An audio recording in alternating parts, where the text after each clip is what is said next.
and when I'm starting to write, I'm not so worried about like, oh, what kind of music am I gonna write? What do I want to write? And what am I gonna? No, it's about like, first and foremost, like, how can I help tell the story, and what's the vision of the director?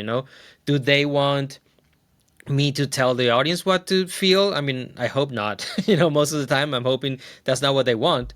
I'm hoping they want the music to evoke more than that. What that is, I don't know, like play against emotions, or tell what one of the characters is thinking, or tell the story of the subtext of the scene. Hopefully, when you're writing on when you're working on something that's well written, what's being told is not what the characters feel, right? It's there's more said between the lines. Hi, you're listening to Conversations with Musicians with Leah Roseman. Today's guest is the award-winning Venezuelan composer Sandro Morales-Santoro, who composes for film, TV, and new media, and is based in LA. In this episode, you'll hear lots of music and our in-depth conversation, during which Sandro tells the inspiring story of how he learned to read and write music while attending law school in Venezuela, then was accepted into the Berklee College of Music and was awarded their Achievement Scholarship, then how he moved to LA and created community both professionally and personally.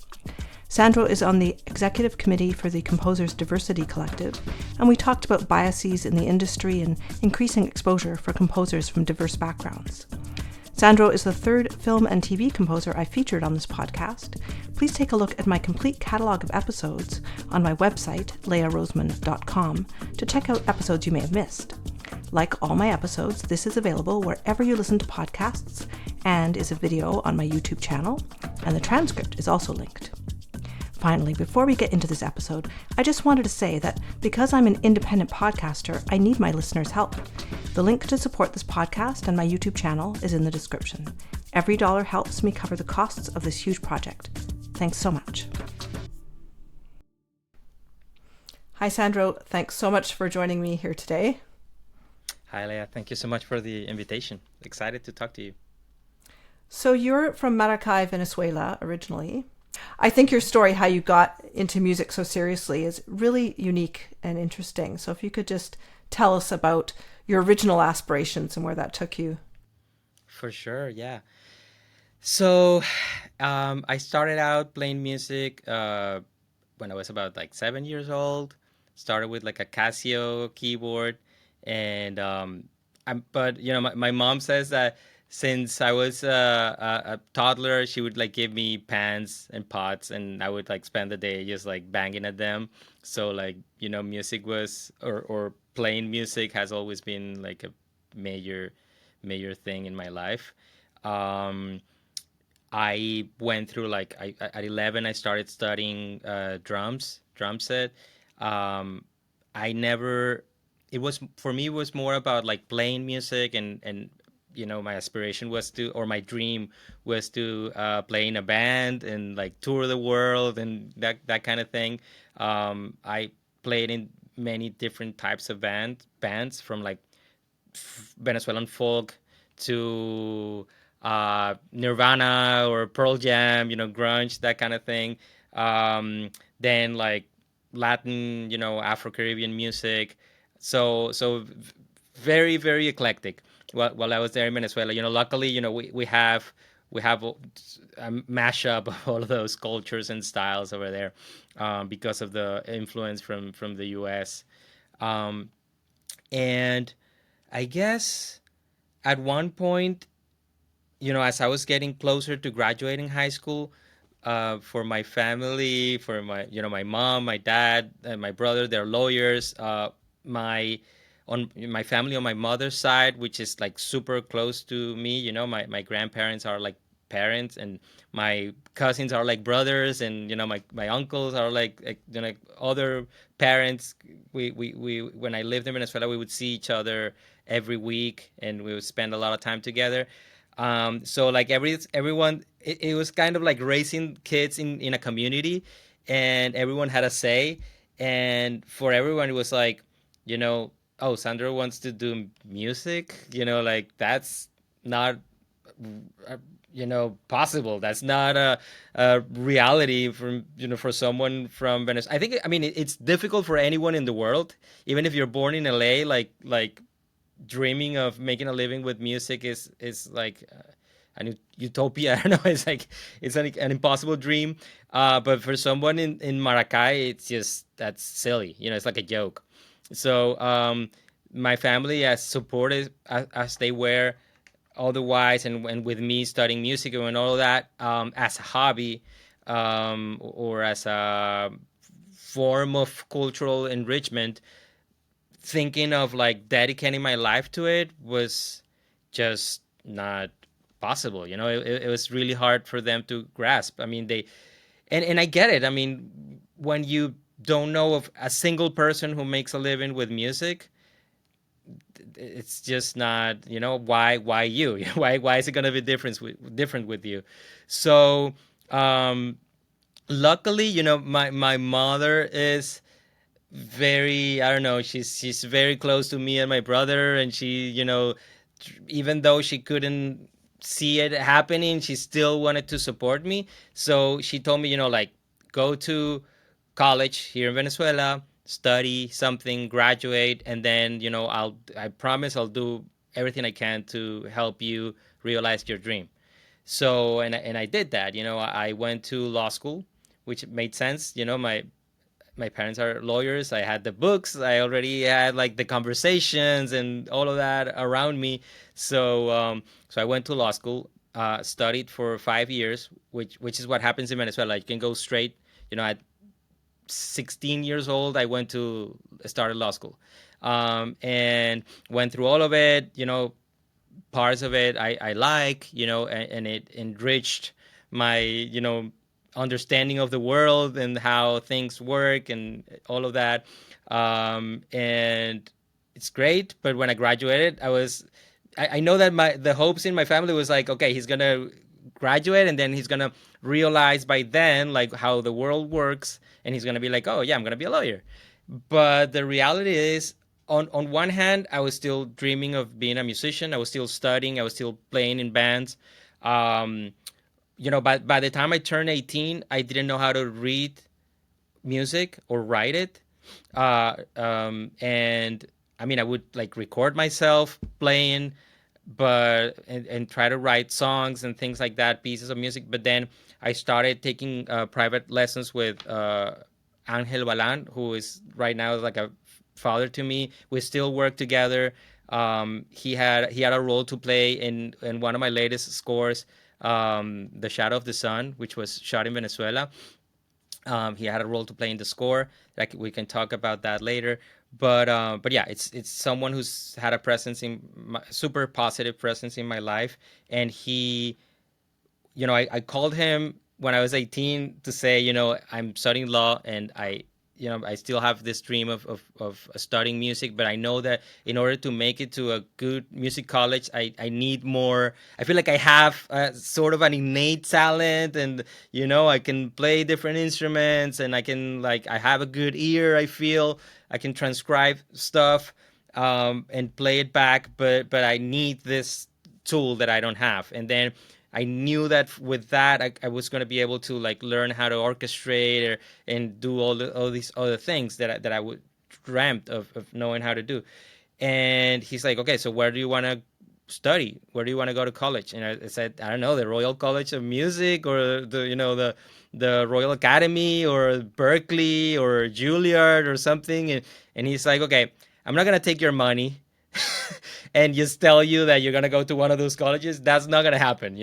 So if you don't know how to write music, or if you don't know anything about sheet music, like, you're not gonna go to those places. I can teach you what, as much as I can in whatever time you have, and then go from there. But like, I don't want to promise you things that are very difficult. So like, there's a theme here, of like feeling like the people around me felt that my odds were impossible. And luckily, I was never like deterred by those ideas. Not that I've never been an optimistic. I've never been like someone who's like, oh yeah, everything's gonna turn out great, and somehow the planets are gonna align or something. No, I mean, I've always been sort of realist, but at the same time, I was like, I'm studying law. This doesn't make me happy. I'm not gonna be happy in an office as a lawyer. So I have nothing to lose. I'm just gonna try. I'm just gonna try. I'm gonna do during these 5 years I'm gonna be studying law. I'm gonna do my best to be as prepared as possible, so that by the time I graduate, I have even a slight chance.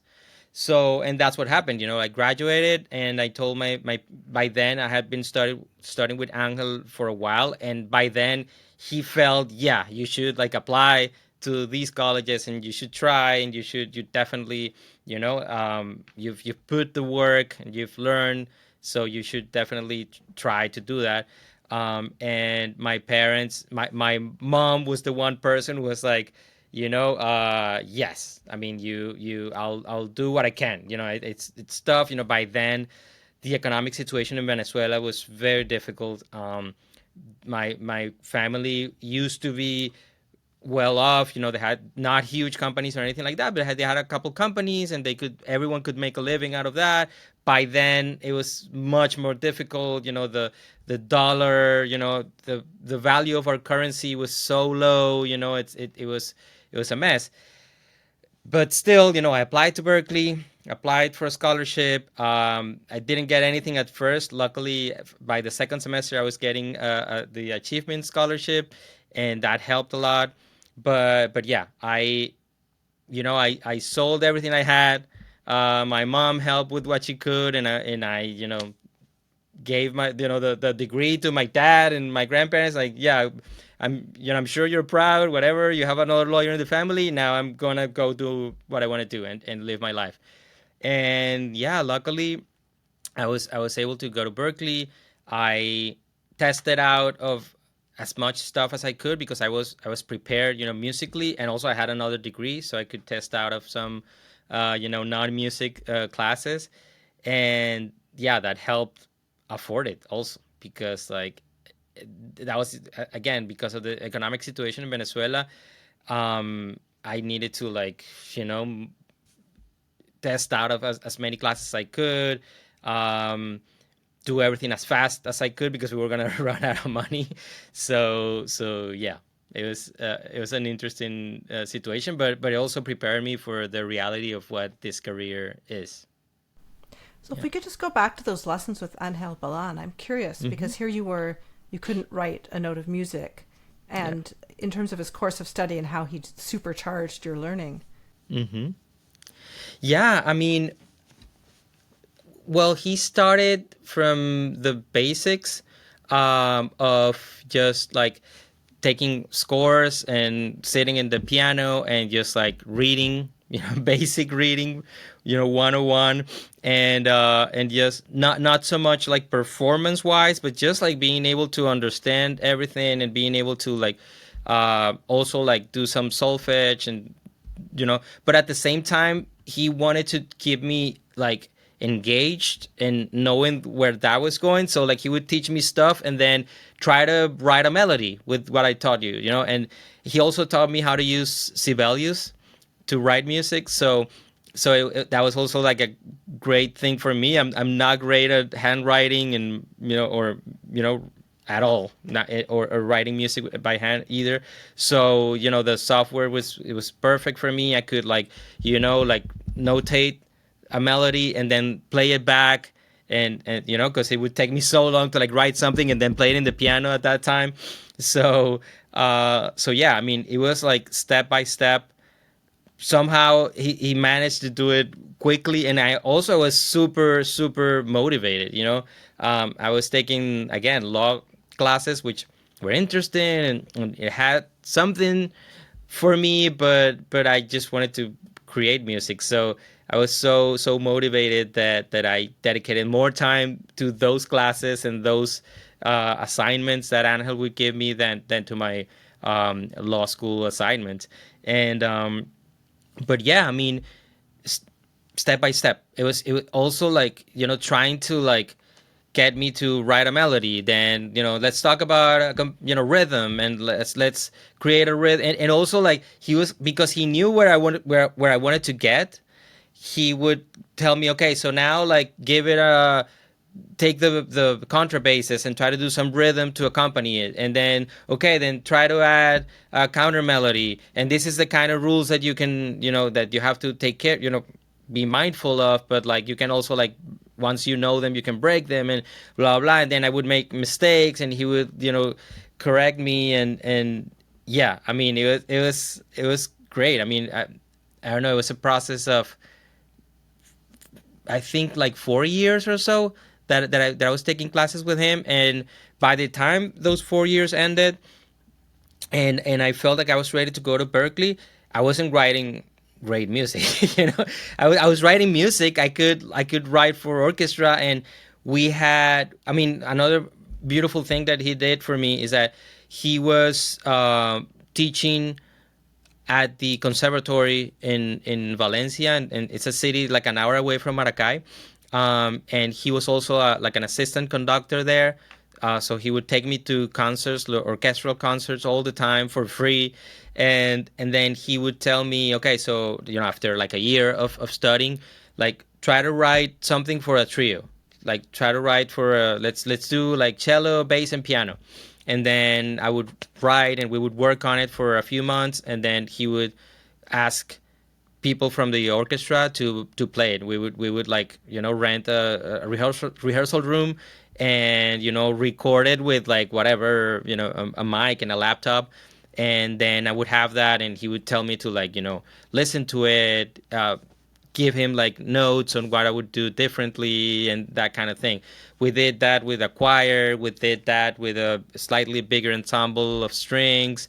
We did that a bunch of times, like string arrangements for a pop song.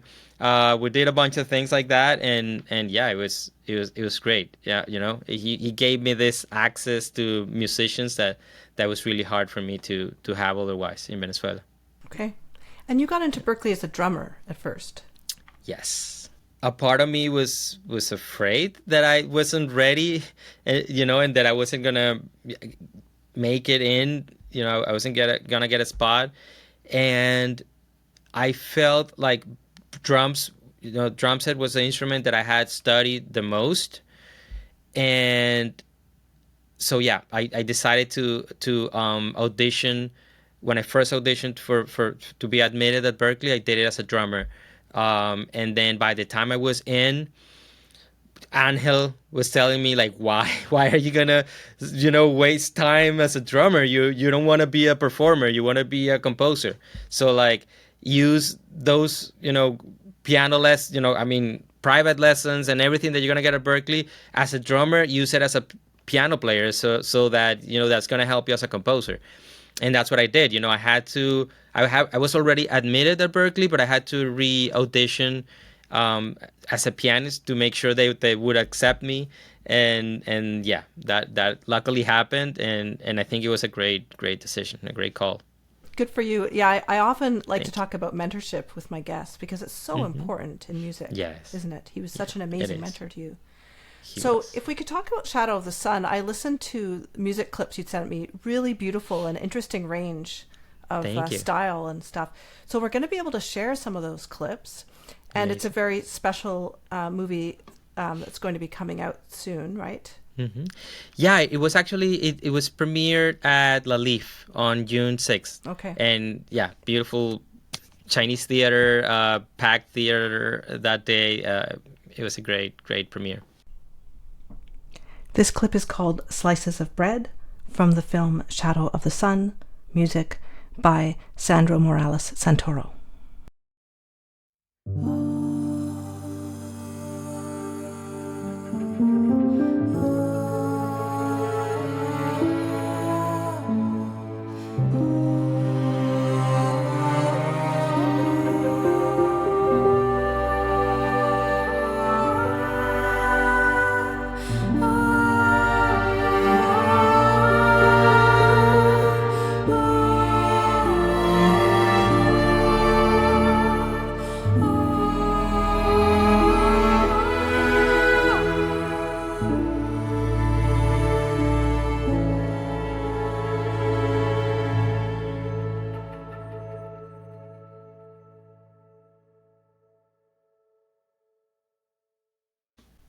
Great. So if you want to speak to the project and then how your mentor was involved as well, that would be really interesting. Of course. So the project was written and directed by Miguel Angel Ferrer, who's a Venezuelan director who lives here in LA. He's been a friend of mine for many, many years. We had never worked together. His the composer that he usually works with is another dear friend of mine and sort of mentor as well, called Juan Carlos Rodriguez. He went to Berklee with me, and he's a little bit older than me. Had already a career in writing for TV by the time we met. So he guided me in the world of like writing music for TV, and also was a positive influence in college. But so Juan, by the time okay, let me go back to the film at first. So Miguel Angel Ferrer, he wrote the film and he shot it in Venezuela in a town called Acarigua, um, which is like very far from the capital, and it's a little bit about the story of two brothers, one in his 40s, one in his early 20s.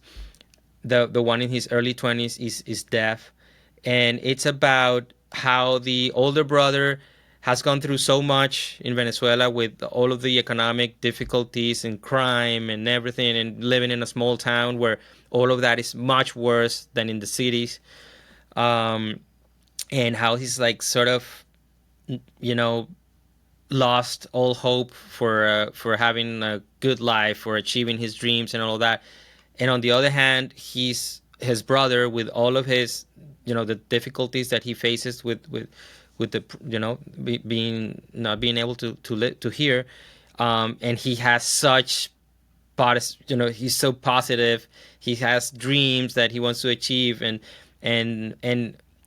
those dreams are intertwined with music. He wants to write music, he wants to write lyrics for songs, and his brother used to be a singer. So there's it's a story about how they work together to create a song, and for a competition, sort of songwriting competition.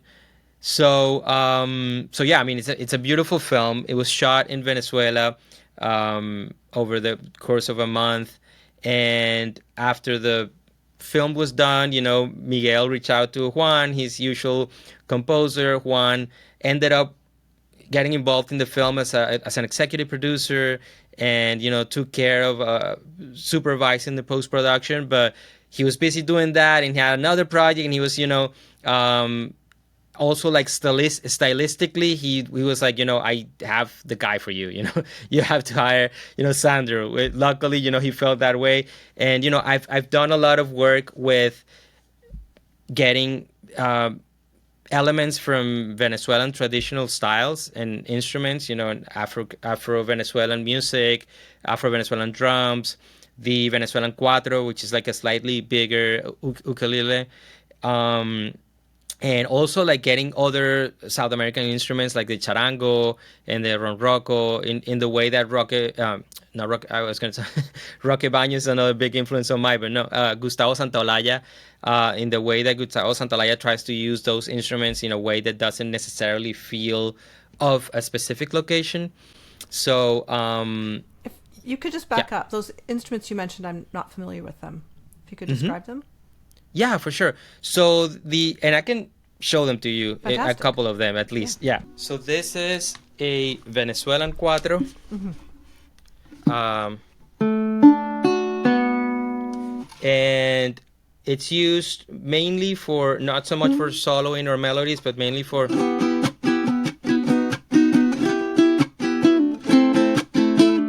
it's mainly rhythmic.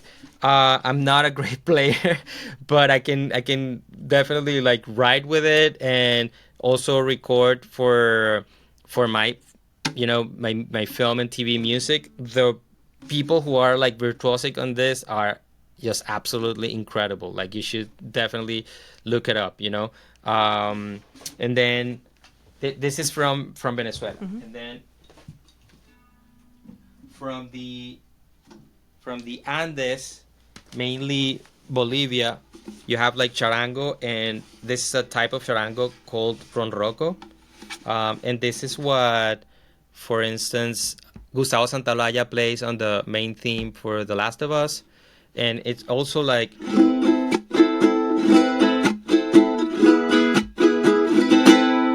it's super out of tune, sorry, but it has that rhythmic element, but you can also use it for melodies.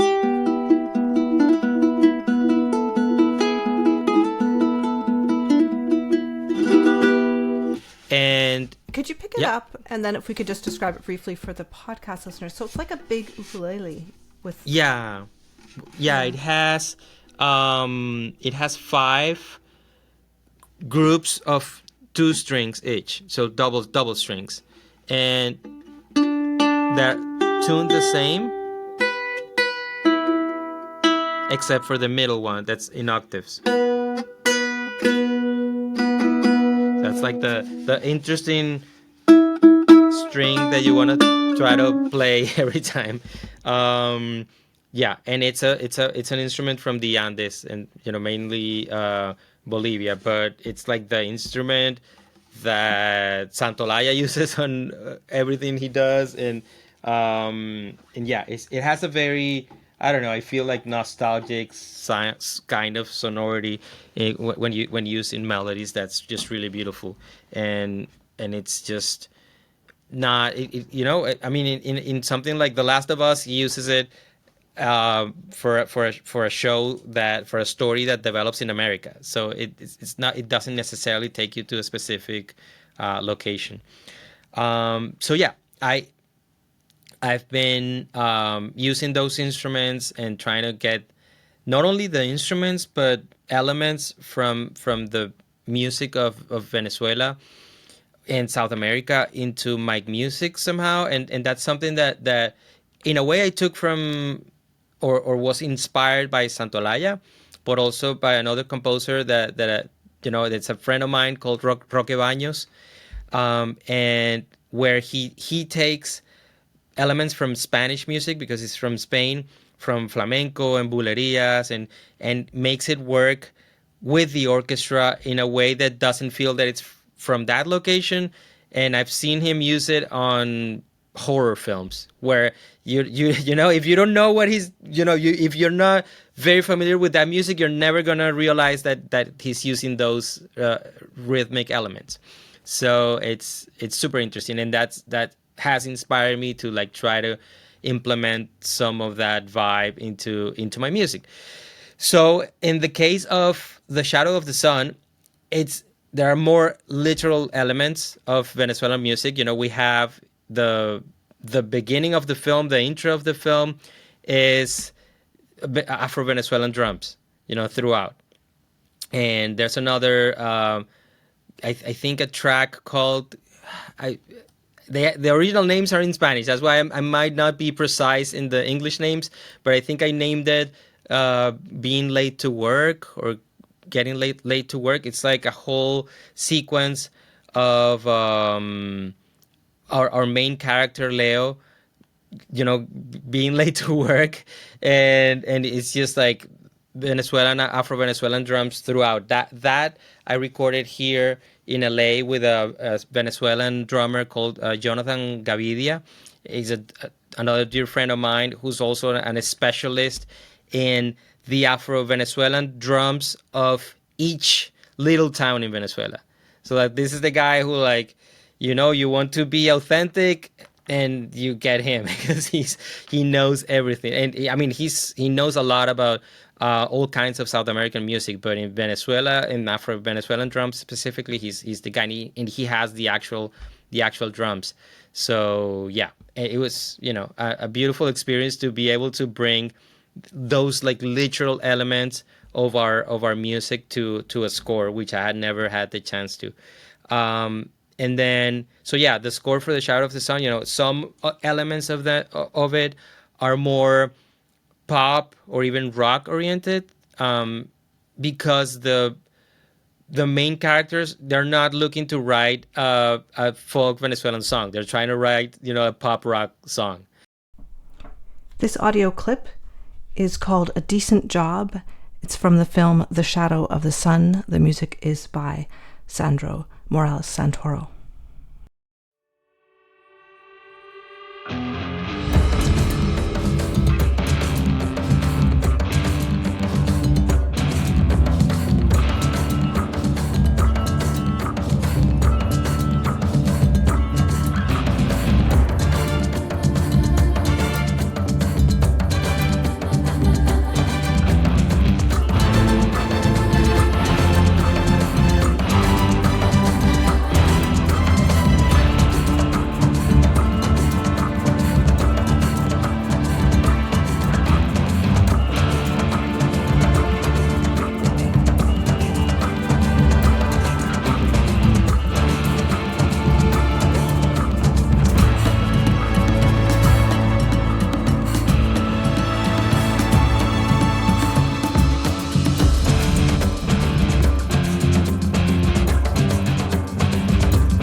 So that's why, and the main character Leo has a sort of like rock and roll personality, the way he dresses, and he drives like a Harley type motorcycle, a chopper. So yeah, the director wanted me to make sure I had those like pop rock elements in the score. So the main theme is more of a more traditional harmony, piano piece with strings. But then we have those more like in other pieces, like the one I mentioned with Afro-Venezuelan percussion, and that have more like Venezuelan elements. And then there's a piece, very important piece, that's called, I believe I named it Going to Caracas. That's among the pieces that I sent you. That one, I had my mentor, Angel Balan, hire a team of musicians in Venezuela that, like a professional cuatro player, a professional bass player for folk music, a percussionist over there. And they were able to take a piece that I had written for that sequence and make it into more of a Venezuelan traditional piece. So once I got that from them, I added strings, and I added vocals, and I added a bunch of stuff here.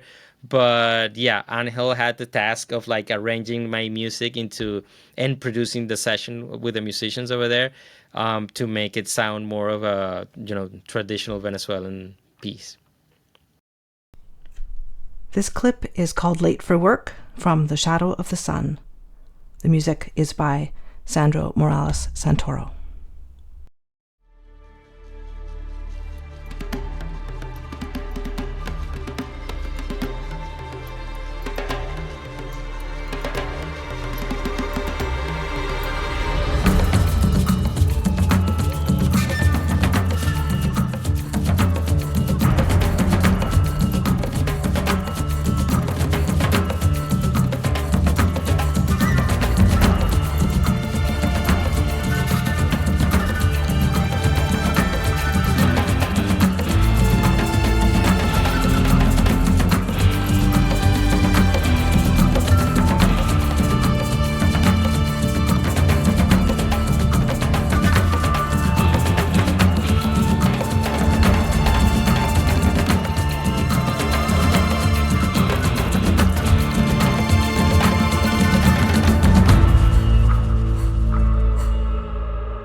So this might be a good time to talk about your project that you did with your wife, Vela, Hmm. and the meaning for you as a Venezuelan American in the Hmm. community. Yes, of course. So this is a project that we started in 2018. Vela, we had this dream of my wife is an actress, and she's been involved with the TV and film industry for as long as I have. Worked on many short films and some TV shows and features, and we were always like, I have this unrealized dream of being a filmmaker, I guess, or I had it. I did it with Vela. I've always said, if I wasn't a composer, I'd love to be a filmmaker. And in a way, I feel composers are an essential part of the filmmaking team. We can make or break a film with the music. We're helping in the storytelling process if we're doing our job right. So yeah, I always felt like I could write, but yeah, in my free time, I would like read script writing books and try to learn as much as I could, and then just out of a coincidence, a friend of a friend happened to be a director that I didn't know about. She was working, directing shorts in Venezuela. I watched a short of hers and I was blown away. It's a short that made it to cons, and we reached out. Claudia and we were like, okay, this is the opportunity we were looking for. Let's reach out to her. Let's see if she wants to work with us, and she did. Luckily, Dayana Gauthier and I, we wrote a script together out of an idea that Claudia and I had of a a woman who very young, a woman who is from Venezuela, from one of these small towns, one called Palo de Olor, which is a way, way smaller town than Acarigua, where the Shadow of the Sun is, located. And we wanted to tell the story of this woman who very young leaves her family, and because of the economic situation, and she leaves this town and moves to the US, and like how the US would change her, and in how in like if she comes back like 10 years later to this really small town, who is she now? Like, because we as immigrants, it's something that we face.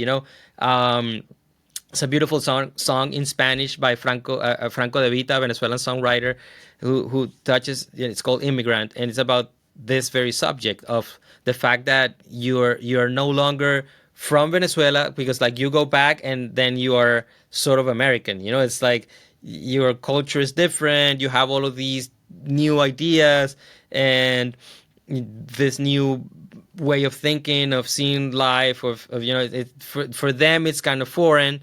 But here in the US, I'm Venezuelan. The food I eat, the way I speak, the even my culture is not purely like a culture that you would find here in America. It's not pure, like, I don't know how to explain it, but it's different. People perceive me as an immigrant, so it's like you're no longer you're an immigrant in both places. You're no longer like from seen as someone from a place. So we wanted to explore that idea and that theme with a short. So Vela, Vela is the name of the main character. She goes back to Venezuela, to her small town, looking for her father, and she got married here. She you know changed to a different religion. She has like completely different types of clothes. So, and it's that you have that contrast between flashbacks with how she dressed and the kind of things that she did, and now the person that's coming back looking for her family, who's a completely different person in many ways and the same in so many other ways.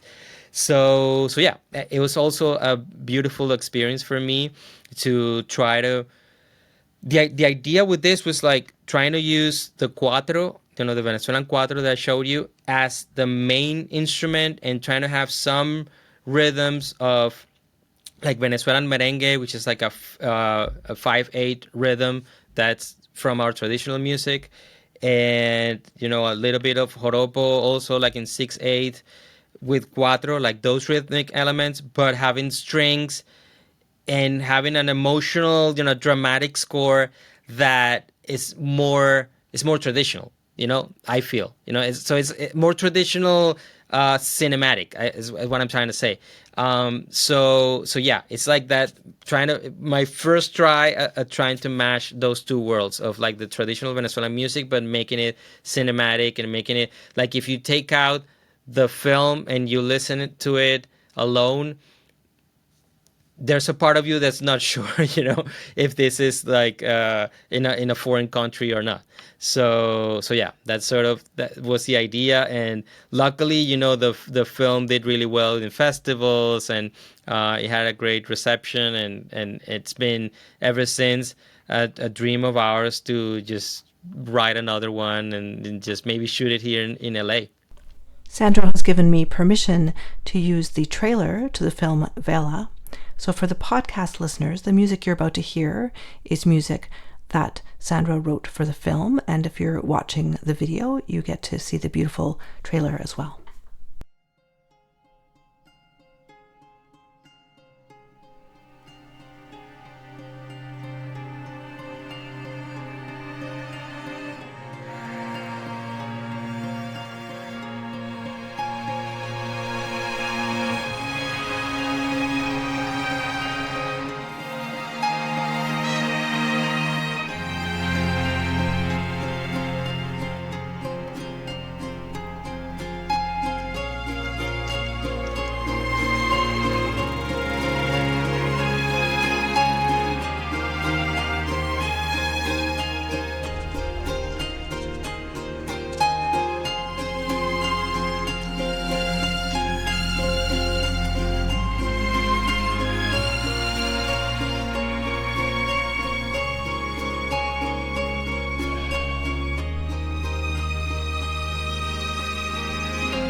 So were you able to travel to Venezuela for the shooting? I mean, your wife was starring in it? Yeah, my wife starred in it. We went to Venezuela. It was a very, very interesting experience of how things are done over there. We also had very little budget, so we Venezuela was going through again economic hardship, and but at least we were able to bring this project and bring work to a lot of incredible creatives.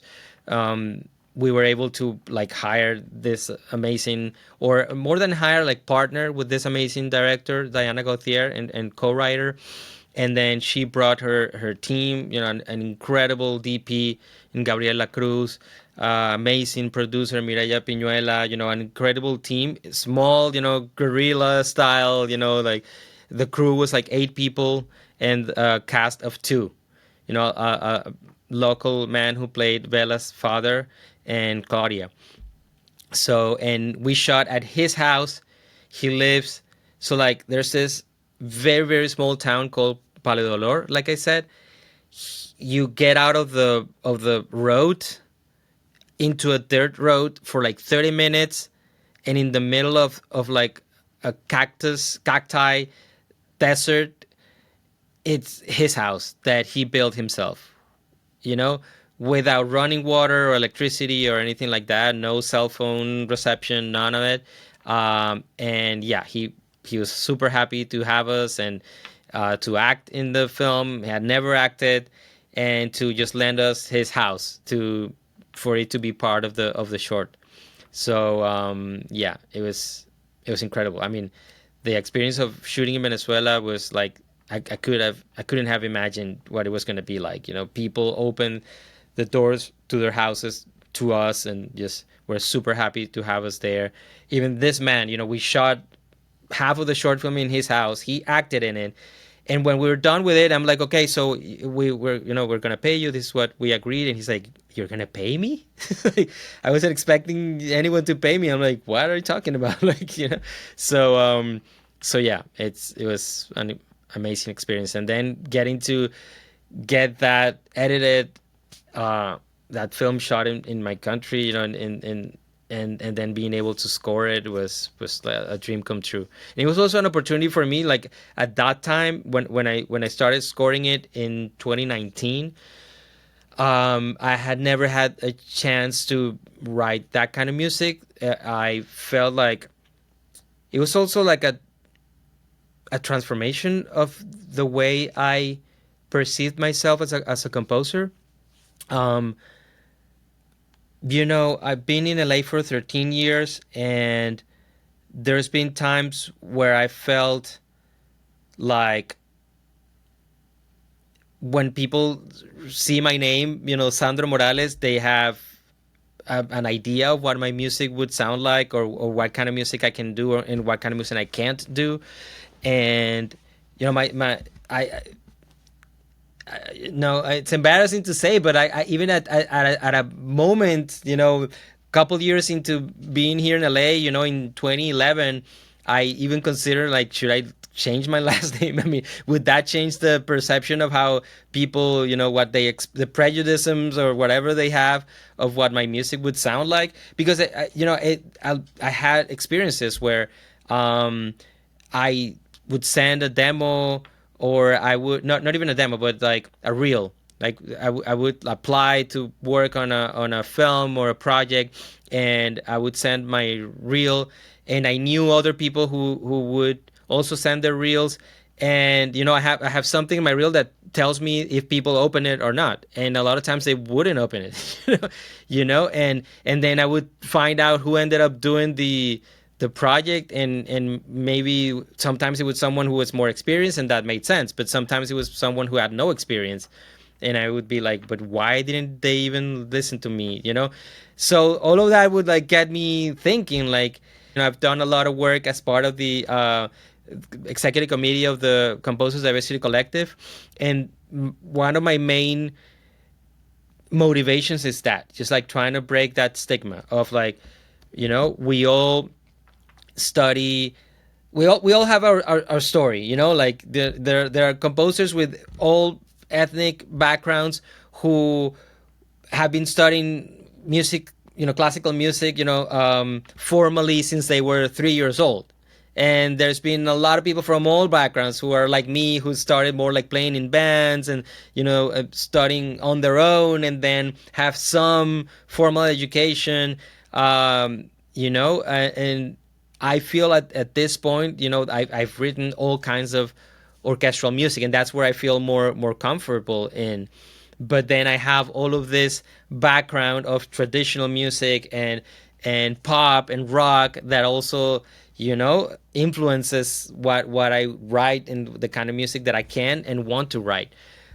So I feel, it's a little unfair to get those labels, for people to assume of the kind of music that I can do or not. And still to this day, with all of the diversity efforts that are being made by studios and production companies and all of that, I see how, myself and other talented and even way more experienced composers than me, who have, just to name one, like Latinx or South American, or Latin American background, they still get like bucks. They get, it's like they get offered to do the Latino Latinx stories. They only get hired to do certain types of music.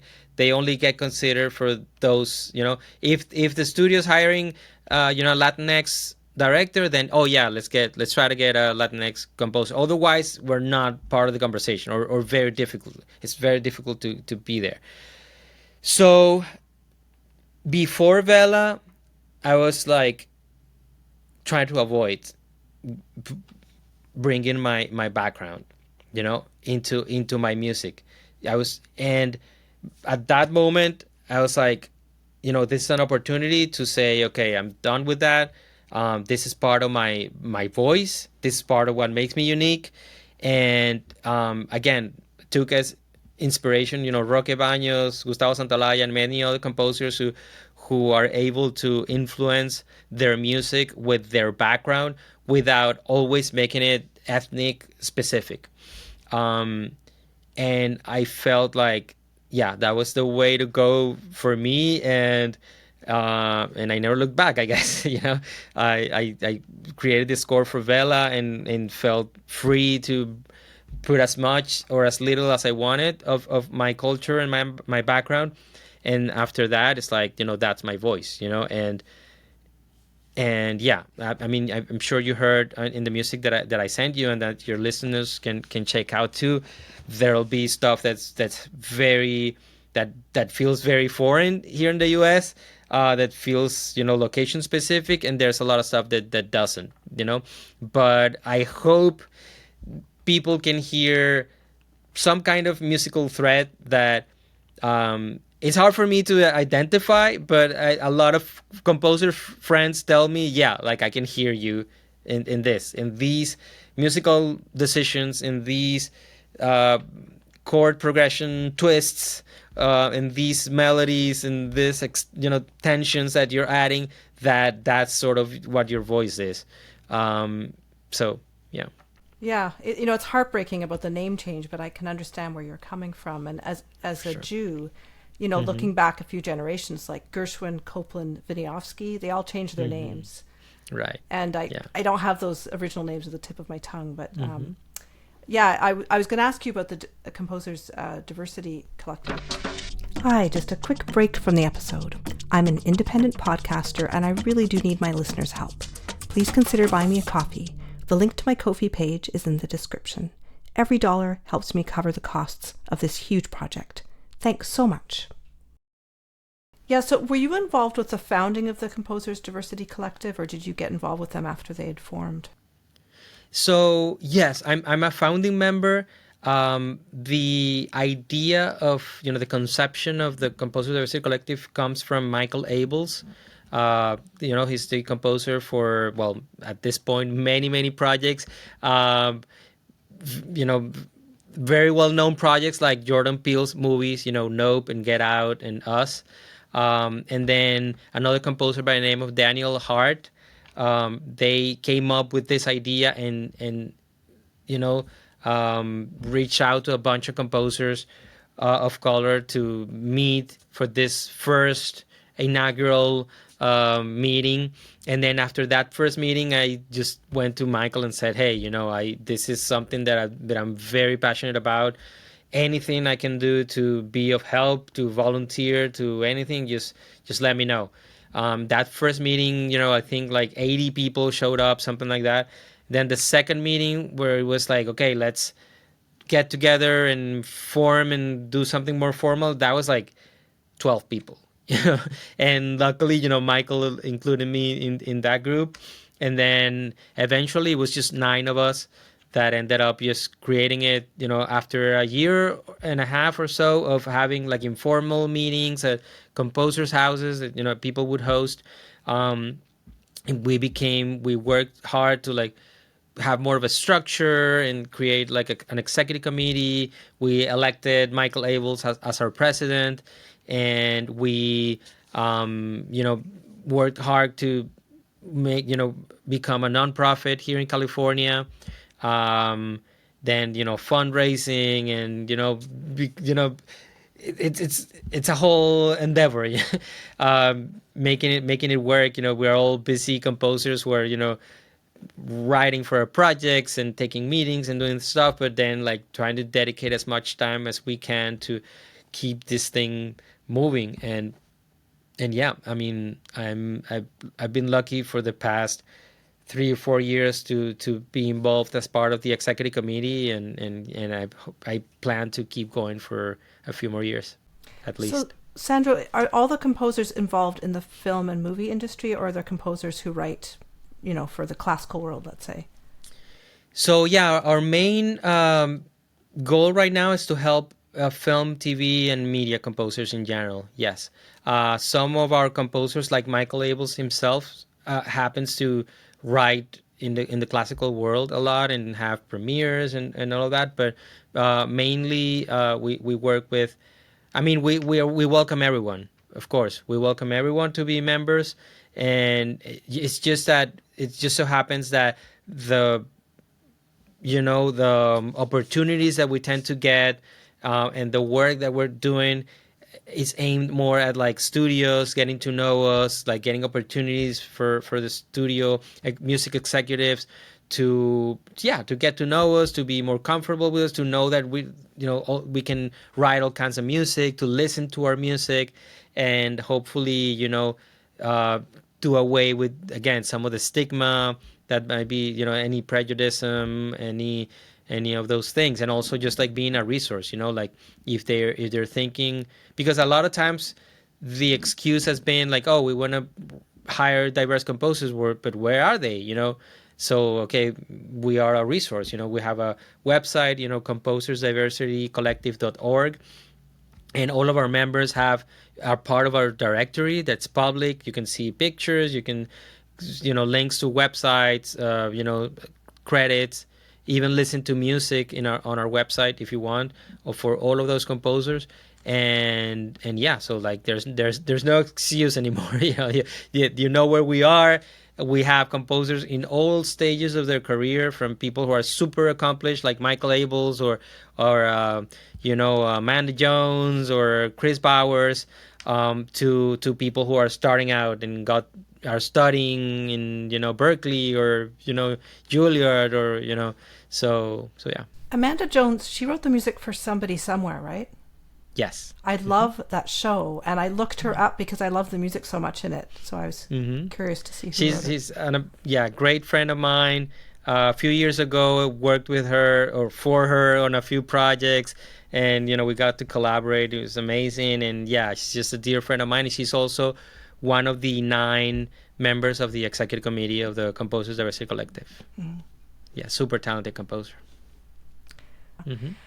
If we could just go back to making a like having a different role in making of a movie with Vela, because your wife is an actress, and it's interesting to me, like you'd get to know different parts of the Hollywood scene than just the composition.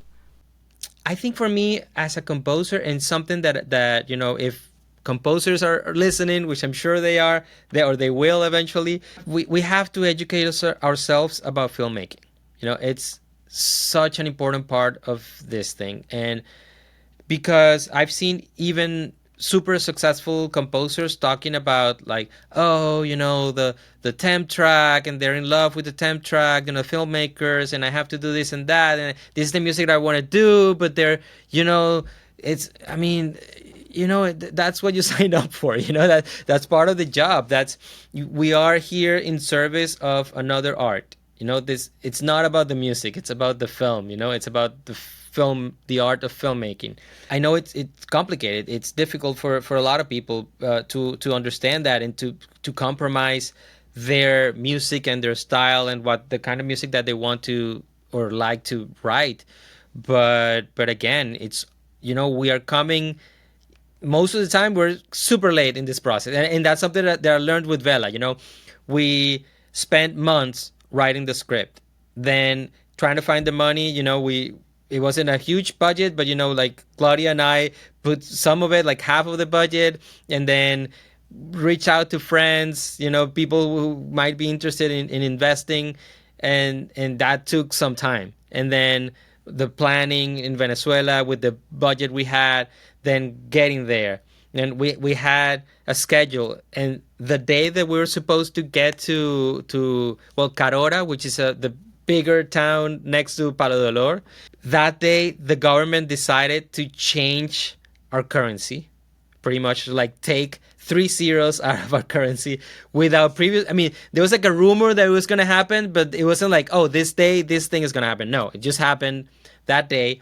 The catering company that we hired closed because they were like, we can't deal with this and like serve you food, and we can't.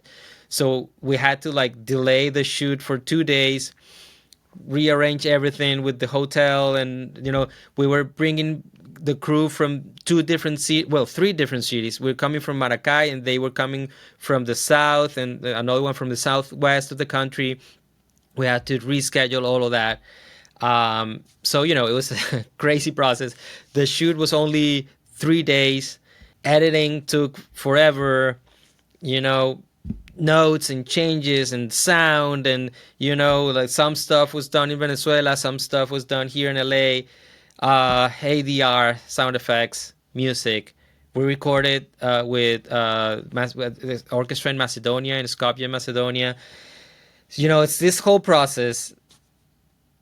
And rewinding to right before recording and writing the music, up to that point, everything that's happened, if as a producer of the film and writer, if I'm hiring a composer and that person wants to dictate, where the drama is going to go, because this is the kind of music that they want to write or the kind of emotion that they want to convey, I would be like, I'm sorry, but, it's not about what you, I appreciate what you have in mind, but that's not what the story we want to tell, or the way we want to tell this story.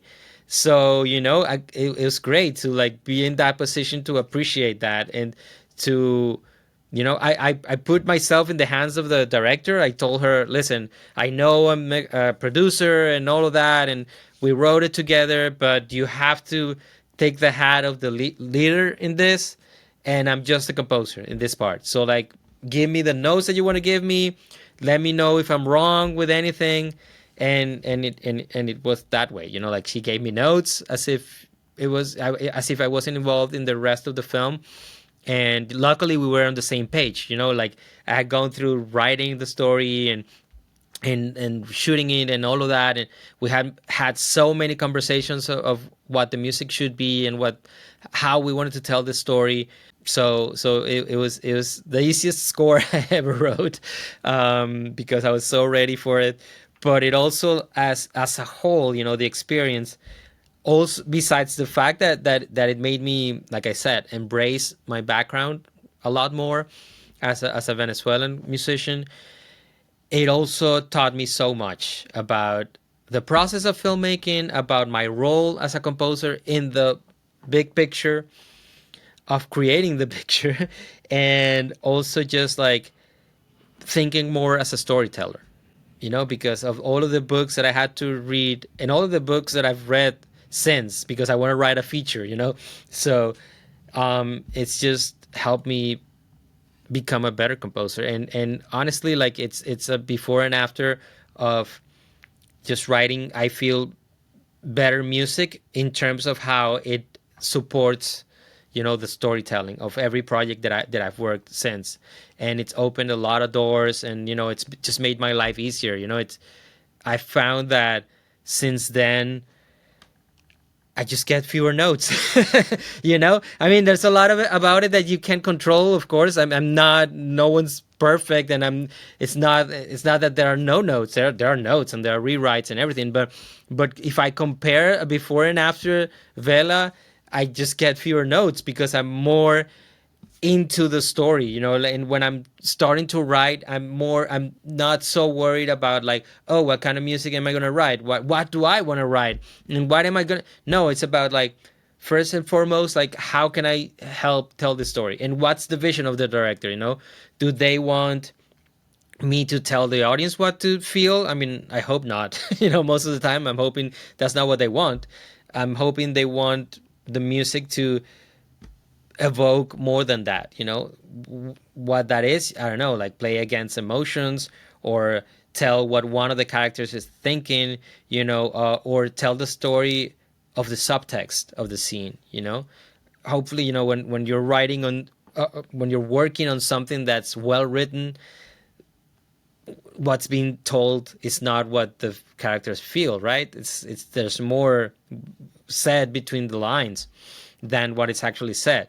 So am I playing to that, or am I just like creating tension? And how do I create tension tastefully?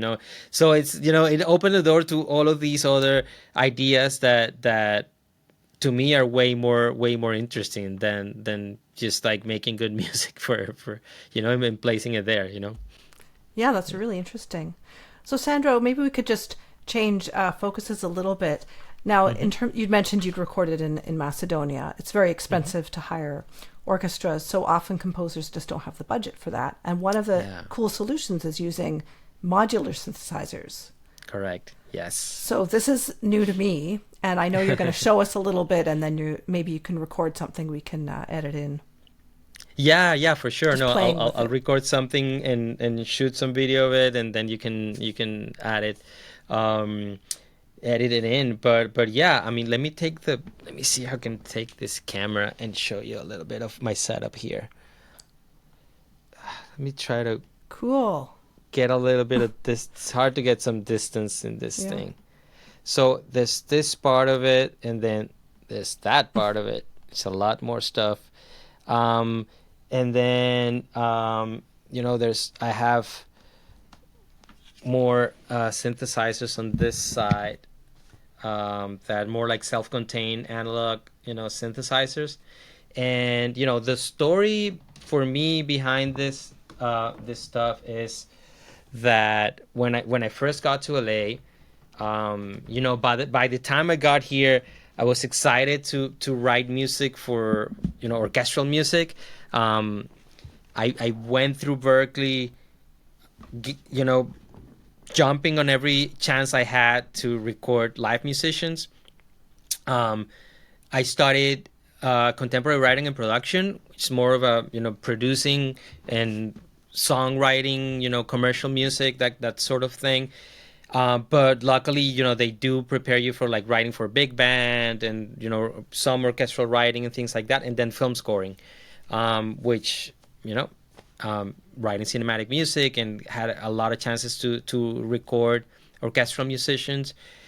But then I also decided to create a project called Sounds from Venezuela, where I would put together a band of musicians as big as I could. I think I had 4 concerts, and the last concert was, I think I had 60 musicians between like strings, French horns, bass, like a small chamber orchestra, flutes, oboes, clarinets, and then I had like a rhythmic section, sort of a jazz rhythm section with drums, Venezuelan percussion, some vocals. I mean, I had a whole band, and so I was writing for that project, song pieces in traditional Venezuelan styles with this ensemble, and making it sound orchestral, but then having some elements of jazz and improvisation in it. And that was also like an amazing school for me of like writing to instruments that I had never written for, and just listening to it, and figuring out how they sound, and what are the best ranges and all that. So yeah, by the time I got to LA, it was like, I want to write for orchestra, but no one who had the budget to do that would hire me, of course, right out of college.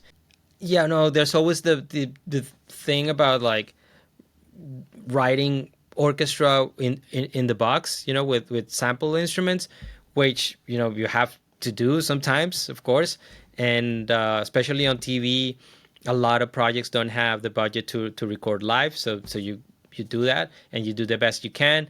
But for me, like, getting into synthesizers was a way to just have stuff that it is what it is. Like the synthesizer, you're not trying to emulate another instrument, like an acoustic instrument. This is like, you're really like taking the electricity and oscillating it and just filtering it and doing things, and you're processing it in a way that you create a sound that is new every time, and it's created and manipulated in real time by yourself.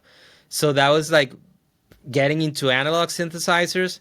My first one, you can see right there, a Moog Little Fatty. It's that synth over there, that I got, I think, in 2010 or something, and started like putting into everything I did, short film scores and things like that.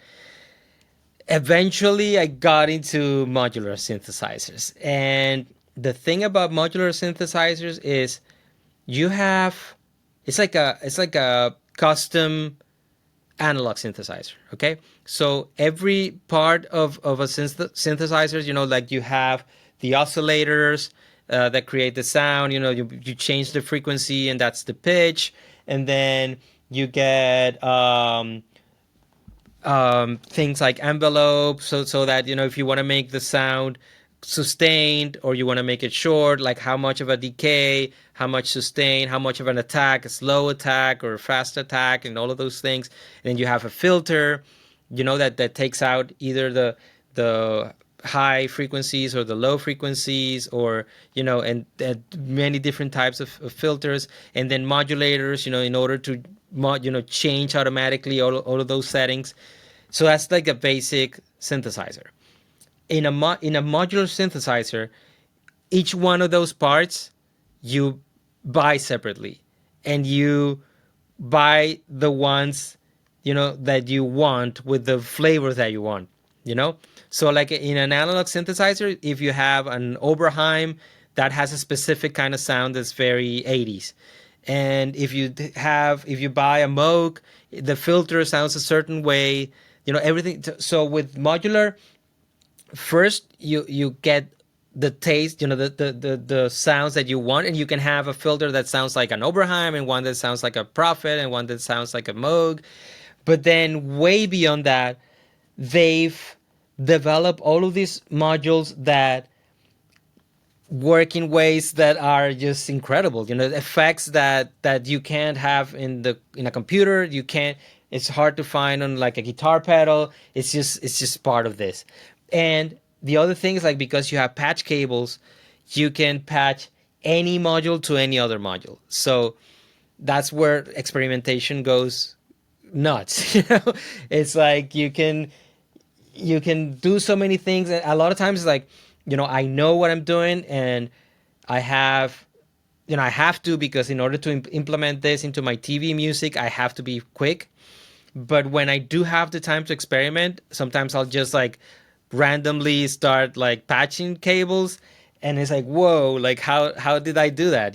And that part of it, like being able to create sounds that you wouldn't be able to create otherwise, that's the part that really attracted me to it.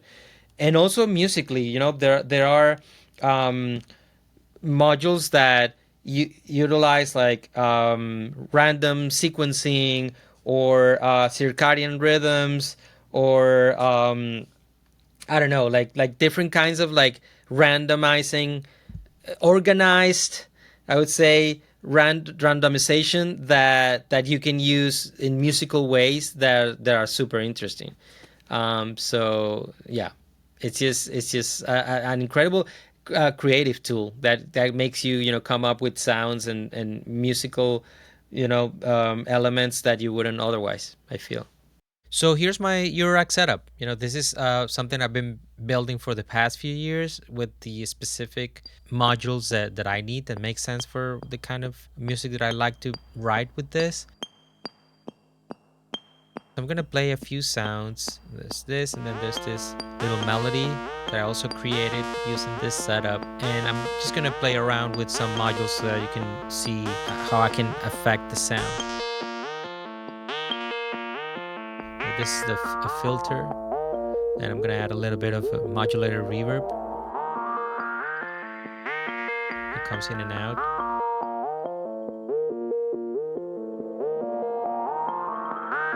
The next one is a granular effect.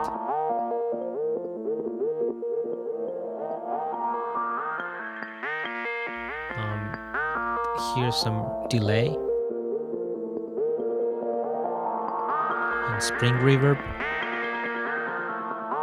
Then I'm gonna play around with this one that makes it all into a pad, a little dissonant. But yeah, it has a lot of applications for me in the film scoring world. With this, I'm just modulating the filter. It has like a more aggressive tone to it.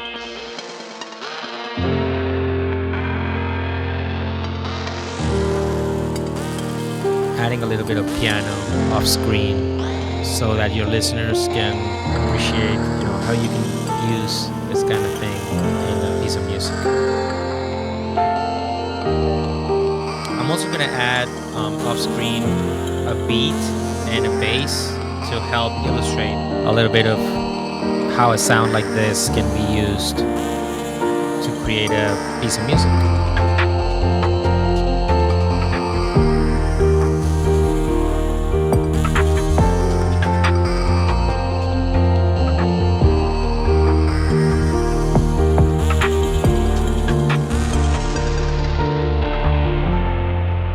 Yeah, this is something that I put together very quickly.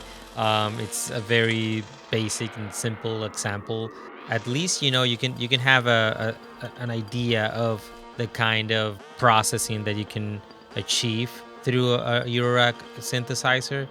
I mean, for film scoring purposes, the kind of music that I write, there's a lot that I can do in terms of creating random melodies, creating rhythm, arpeggiation, synthesized percussion, pads, texture, scary, tense soundscapes, things like that are evolving and interesting. So I hope that's helpful and gets other composers and musicians excited about playing around with Eurorack synthesizers. Very, very cool. A few episodes ago, I released an episode with Adam Blau, who's also a film and TV composer. So he had submitted a track that's a part of that episode. If people haven't heard that, they'll be of the same thing, like modular synthesizer with him improvising and he said he does that in his spare time to just come up with ideas and sounds the same way. But we didn't get to see it, so this is cool. You showed us a taste of what it actually looks like. Of course.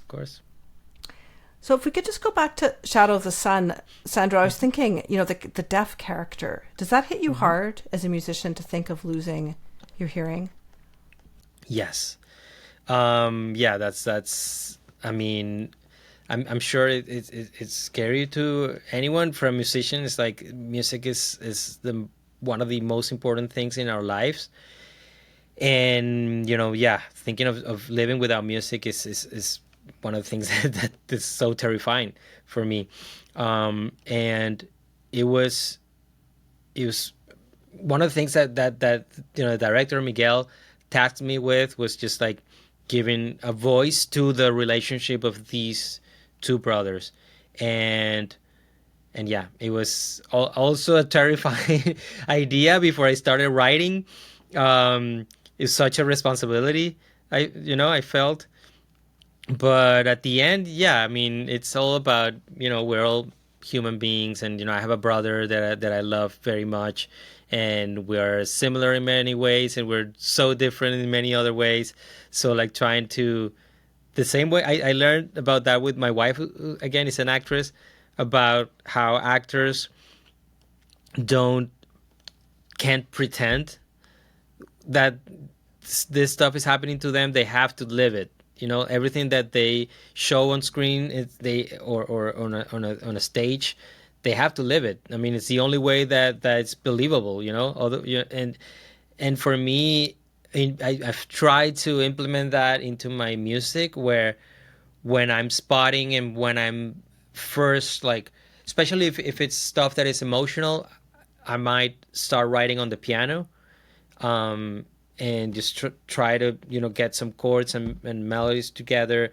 And when I'm going through that part of it, I'm trying to like really like place myself in the situation that I'm seeing on screen, in the scene. And part of it is, there's the method. Method acting is, there are two main ways. I'm probably gonna say something that's completely wrong. I hope actors don't hate me for it, but whatever. But for my understanding is that you can either really like place yourself in the situation by really convincing yourself that you're that character and that you're going through that, or also like drawing from your experience. And I find that in my situation way easier. Actors are there, they have the costume, they have other actors to play off of, to interact with, and they have the the stage or the staging, the production, all of it, to place themselves in that situation. For me, it's more about like, okay, like what can I draw from my life that will help me put myself there and understand more what these characters are going through and they are feeling, so that I can try to uh, have some of that emotion into my music, if that's what the scene and the vision of the director ask for. So yeah, I mean, being able to at least draw from my relationship from with my brother, who we've lived apart since 2009 that I went to Berklee. And yeah, from living in the same house every single day of our lives in 2009, August 2009, I moved to Berklee, and then we haven't lived in the same country since, so yeah, I feel like drawing from that relationship, even though it's a very different relationship to the one from the character, still like made me connect emotionally very much. And then the fact that they are trying to, against all odds and with all of these difficulties and with no one believing in them, trying to write a song and trying to go to this songwriting singing competition in Caracas, which from where they're from, Carigua, Caracas feels like this like huge unattainable place where dreams go to die for people like them. So yeah, I felt so connected with all of those emotions and situations. My story is different, but in a way can be, there's an analogy there to what they go through in that film. So yeah, it was incredible for me to watch the film and then to give music to it and try to be part of the storytelling process. Was, yeah, an incredible feeling.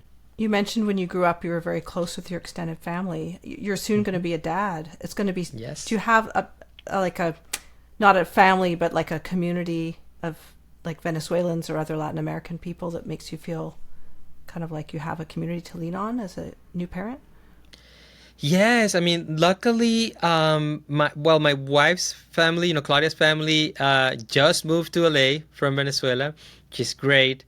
Plus, her mom's a doctor, her sister is a kindergarten teacher, so they're like perfect for the. I mean, they would have been perfect anyways, but you know what I mean. It's super helpful to have a doctor at home. We've been Claudia and I have been married for many years, and living here in LA without having any family here. So having them, and it's at such a perfect time. It's just incredible. It was sort of a coincidence, because they were planning on leaving, and they were looking, thinking of different places, and then where we Claudia got pregnant, we're having a kid, and they're like, oh, we definitely want to go live with you guys, or in LA. So yeah, and here in LA, luckily Claudia and I have been able to create a community of friends.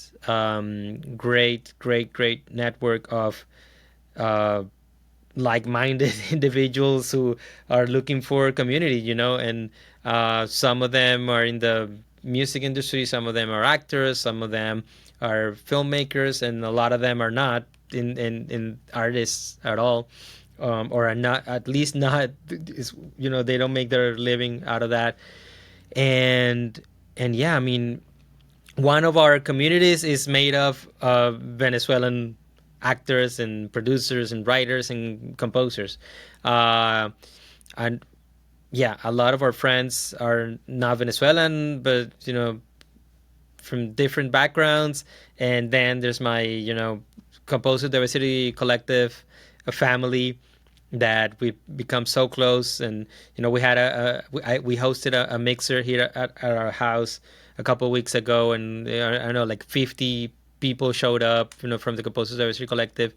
um, and it was incredible. So luckily, the fact that LA is so diverse, and it's a city that lends itself to all kinds of backgrounds, and I feel, like when people tell me like, oh, I don't like LA, for I mean that's fair, but LA is what you make of it. I think. I mean, there's all kinds of people. There's all kinds of food. Every neighborhood is different. Like, if I'm in Sherman Oaks, if Sherman Oaks is not for you, there's so many different neighborhoods with such different vibes. People who have lived in the West Side their whole life think that the rest of LA is unlivable and they can't picture themselves living in the east or in the valley, and then people who live in the east feel the same way about the people. I mean, it's crazy. Isn't that a microcosm of what humanity is? But yeah, I mean, it's such a diverse city, and again, it's just what you make of it. There's stuff for everyone, for every taste, I feel. And certainly coming out of this pandemic, I think the feeling of community and, like you said, having 50 people over, it's such a wonderful celebration. Mm-hmm. That's right. Yeah, no, that was an incredible, gathering.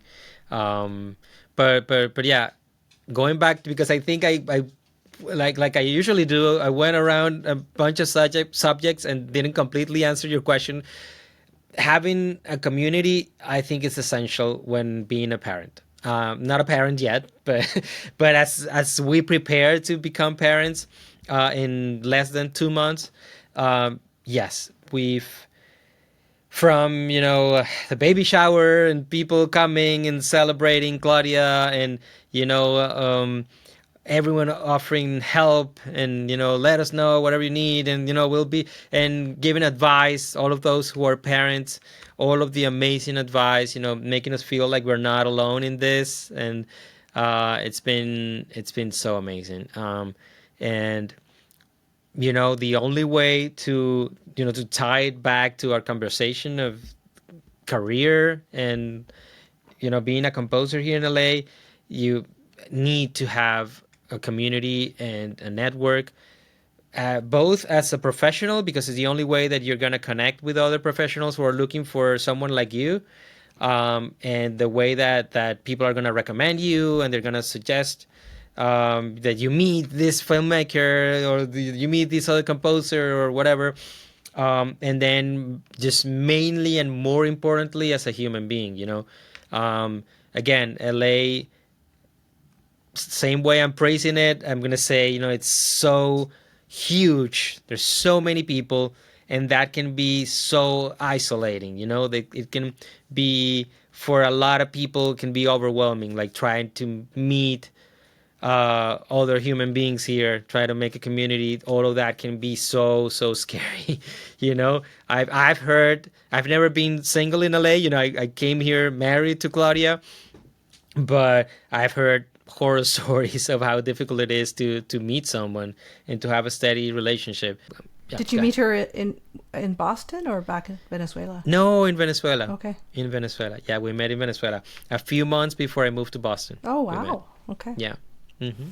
So speaking of travel, restaurants at the end of the world. Mm-hmm. I watched all the episodes that are available now, the first Awesome. 4. Thank you. I really loved it. Like, in terms of that genre of travel and cooking show, it's really a gem. So I'm happy to help plug it a little bit, and we can share some of the music you wrote for it. I appreciate it. With another composer as well, right? But the tracks you're sharing will be yours, or together? Yeah, together. Like we wrote everything together. David Benjamin Steinberg, a person that I love so much, and gave me my first job here in LA, and we've been working together for so long. And Restaurants at the End of the World is, the showrunner and director of all episodes, Jeremy Simmons, is a collaborator of David of over 2 decades. And I was just super happy and it's a second project that David brings me to work as a co-composer with Jeremy. The first one was Explant, a documentary that came out in 2021.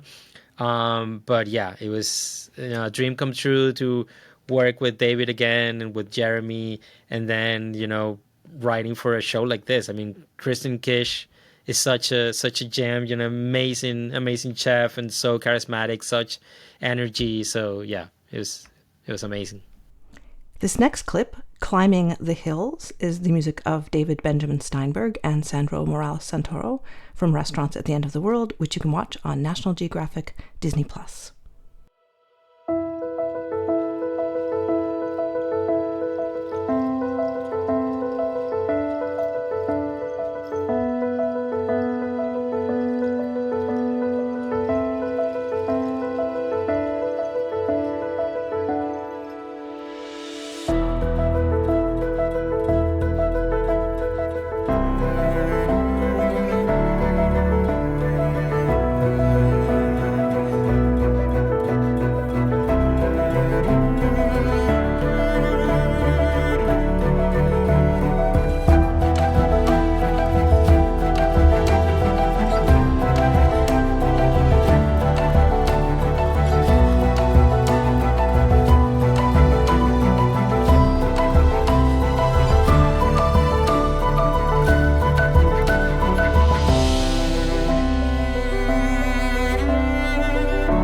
Yeah, I mean it's interesting watching a show about food because of course you get hungry, and then just imagining the tastes and that dessert she develops in Maine. I won't give it away, but it was so whimsical and fun, and you just really want to be able to eat. Yeah, no, totally, yeah.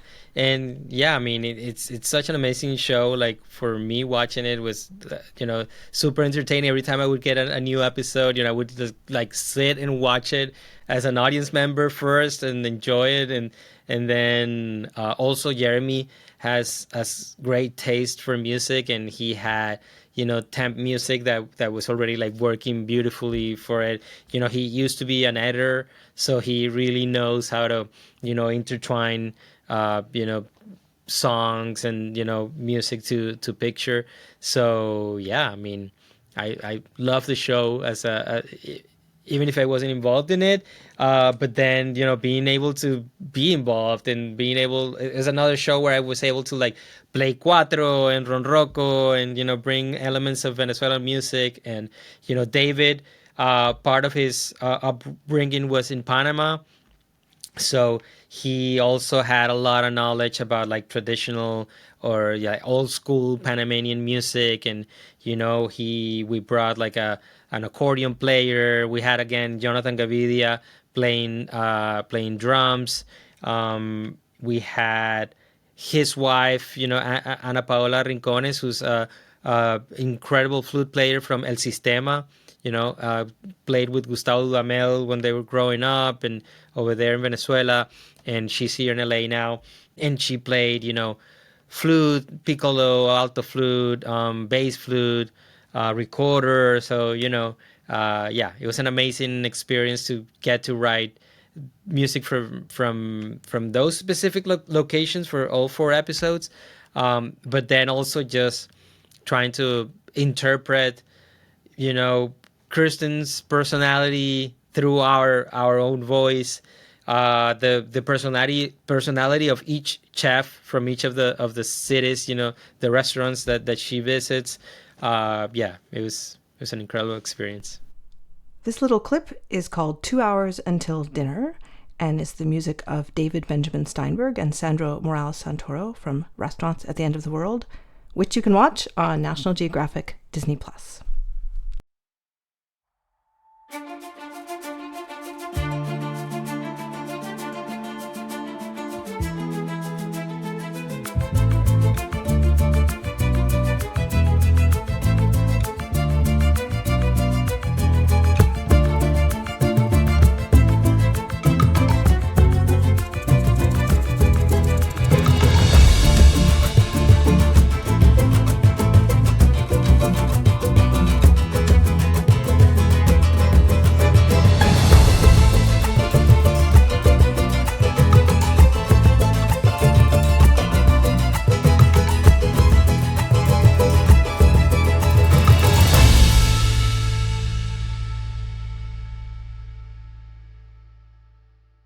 If I could give you the award to visit any of those restaurants today, which one would you choose? Wow. It's hard to pick, like all four of them look incredible. I would be torn between, I think, like number one, the one in Norway, that was like, in the glaciers and, and it's like an old USSR radio station or something. That's incredible, and the way they go to, well, I'm gonna give stuff away, but like to an iceberg to get ice for the cocktails is just so incredible. And then, but yeah, all of them. I mean, the one that's in Brazil. Yeah, the tropical fjord. It looked amazing. Yeah, in the boat. incredible. So, and I've had not that specific experience, but in Venezuela there's a national park called Morrocoy, which is it's like keys, but like, yeah, it's like I don't know how to explain it, but it's like this area, sort of closed off area that's big with different keys that you get to in boats, and while you're in one of those keys, like restaurant boats come to shore with like food that, seafood that they just fished, and they, you tell them this is what I want, and if you want a specific type of fish that you can find locally that they don't have, they'll go fish it for you and bring it cooked and ready, an hour or two later. So yeah, I've had a similar kind of experience, but I mean that the one in Restaurants at the End of the World in Brazil is just amazing. I would love to go there. This clip, Welcome to Panama, is the music of David Benjamin Steinberg and Sandro Morales-Santoro from Restaurants at the End of the World, which you can watch on National Geographic Disney+.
To wrap up, I was just thinking, when you were, 15 maybe or younger, you had this dream of being like a rock star and touring the world. And now that you're older, you're going to be a dad. I mean, do you have a perspective on what that life would have looked like had those dreams been realized as opposed to the direction you went in? I haven't really thought too much about it, to be honest. I've been so. I felt, when I started like thinking about doing music for film and also video games which I haven't done much of. I fell so in love with this part of it that other dream sort of went away very quietly, naturally. But I wonder what that would look like. I would hope that I would have done music that would somehow involve where I come from, some sort of element of folk Venezuelan music. To this day, like there are artists that I admire, like Gustavo Santaolalla, who not only writes, I mentioned so many times in this interview, and I must say, he was one of the composer that I saw when he won back-to-back Oscars for Brokeback Mountain and Babel, where I was like, oh, like someone from South America like myself can make it and can write music for film, and it's like, wow, okay, like maybe I'm not so crazy. Maybe I can actually achieve this. So maybe that's why he's such an influence. He's someone who's a songwriter and a producer of pop and rock, and he has his own band. And he writes like tango music, so I would hope, a project like that, or Olafur Arnalds, Emil Mosseri. I love his music as well, who's also someone who comes from a band and from creating, he's still released, even though he's a film composer for amazing scores like Minari. He still writes, music and, releases music as an artist. That at this point in my life, I that's what I would, if I had a career as a musician, that's what I would hope for. But I'm sure it would be something completely different. I don't know. I think it would have been, I would have stayed playing rock or something like that. I don't know. But yeah, it would be a very different life.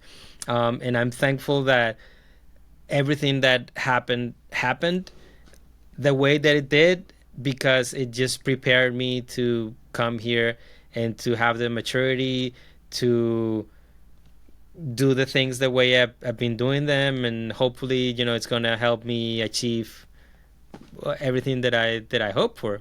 But it got me here, and I'm super happy that I get to write music for film and TV, that I get to do this every day.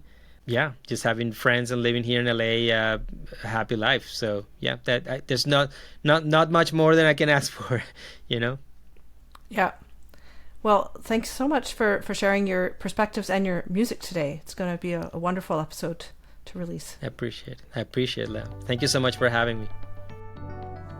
I hope you enjoyed this week's episode. Thanks for following the series on your favorite podcast player and sharing your favorite episodes with your friends, all of which help find new listeners. I have lots more episodes coming in this season 3 with a fascinating diversity of musicians and their stories and music. Have a great week. I'm an independent podcaster and I really do need my listeners' help. Please consider buying me a coffee. The link to my Ko-fi page is in the description. Every dollar helps me cover the costs of this huge project. Thanks so much.